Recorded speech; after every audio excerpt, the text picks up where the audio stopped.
Hello and welcome to another episode of Conversation with Mrs. Pham. It is your host Olayinka Phambegbe. So today we're talking about the differences between mental health and mental illness. Given that this topic is a sensitive one, I need to make sure that we're all on the same page, so that when we go out there and we discuss mental, we would know which one we're talking about. We're talking about mental health or mental health illness. So when we discuss this topic with our friends, with our colleagues, with our clients, with our families, in our communities, where we need to know what we're talking exactly about. So today is all about mental health and mental illness. Before I get into this, I want to apologize because I've been missing in action for a while. It's because work has taken all my time, family life, and blah blah blah. Other commitment as well. I'm not saying I'm 100% back, but your girl is trying. I do miss podcasting because I love the impact that it makes. I love being able to teach information. But most importantly, the feedbacks that I get, guys, I love it. I love it. Absolutely.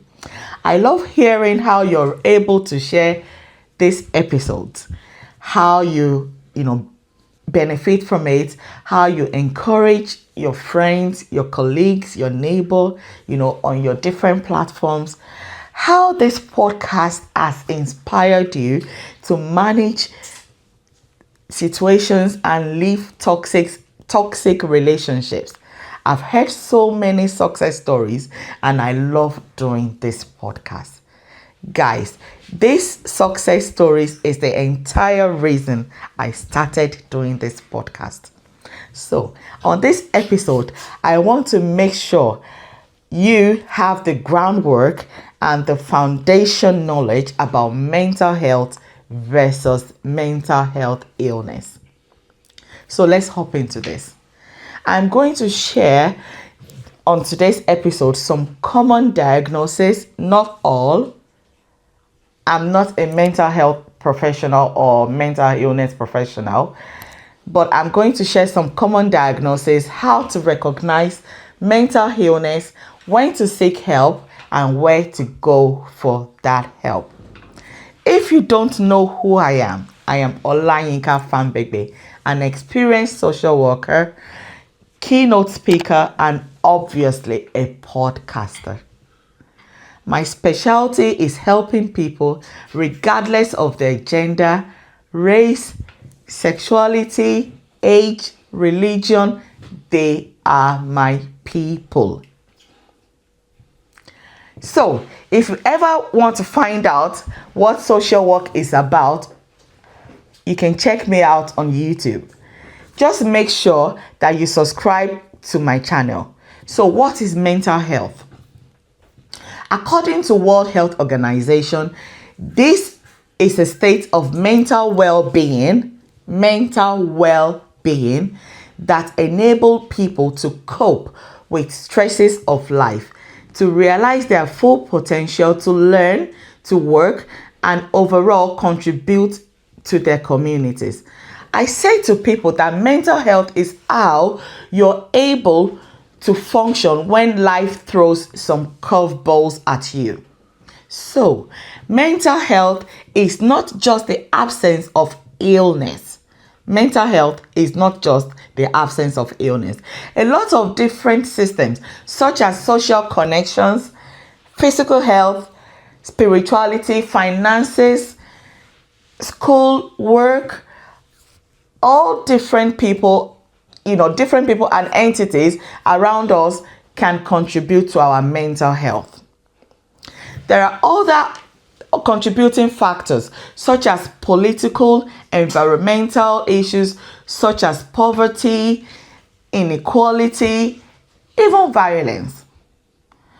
We find out that we may feel great today, just like our physical health, we may feel great today and not feel the best tomorrow. So These systems and issues impact on us differently, which can be hurt from, past relationships, trauma. Sometimes what other people see as something small, if it is not properly addressed or identified or acknowledged or admitted, can turn out to be something big, which eventually we may need to get or seek professional help, which is not a big deal. It is simply a mental disorder that significantly impacts on people's thinking, the way they think, their emotional regulation, and their functioning on a daily basis. It also has impact on how people relate to, each other. The big difference now is that not everyone with mental health has mental health problems. And everyone has mental health, just like physical health, like I said, but not everyone has a illness. So let us get some facts now. In the United Kingdom, 45.8 million experience mental illness each year. That gives us 1 in 4 adults experience this. In England, where I live, 1 in 6 people report experiencing anxiety and depression every week. While awareness and acceptance of mental health issues have increased, it is estimated that 61% of adults with mental health conditions do not access treatment. The common mental health problems, some of them are mixed anxiety, depression, generalized anxiety disorder, post-traumatic stress disorder, depression, phobias, obsessive compulsive disorder, and panic disorder. Some most commonly diagnosed mental health issues include what I've just mentioned. There are other ones that I may not have mentioned. So when do we start seeking help? When we start feeling low, when you identify or see that somebody is feeling low mood, worrying excessively, always sad, problems concentrating, extreme mood changes, extreme anger issues, avoiding friends, avoiding social interaction, difficulty understanding or relating to other people, changes in their eating or sleeping patterns, delusions, hallucinations, substance misuse, and having suicidal ideation. So if you know or see someone experiencing these signs, advise them of lifestyle changes to start with. Lower their stress levels, increase their resting periods, improve their nutrition, go for exercises, join gyms, go for walks, do something, exercise a bit more, go out more, talk to people.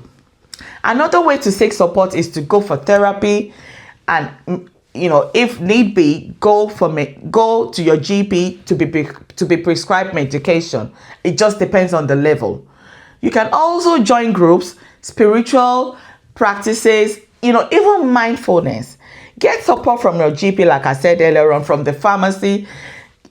Access mental health charities here in the UK, such as Mind, Rethink, Mental Illness, Samaritan, and if this is urgent, like I said, dial 999.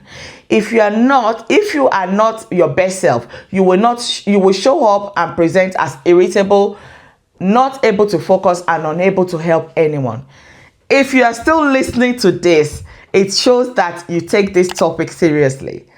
Thanks once again, and don't forget to share, comment, and most importantly, subscribe for more educational content.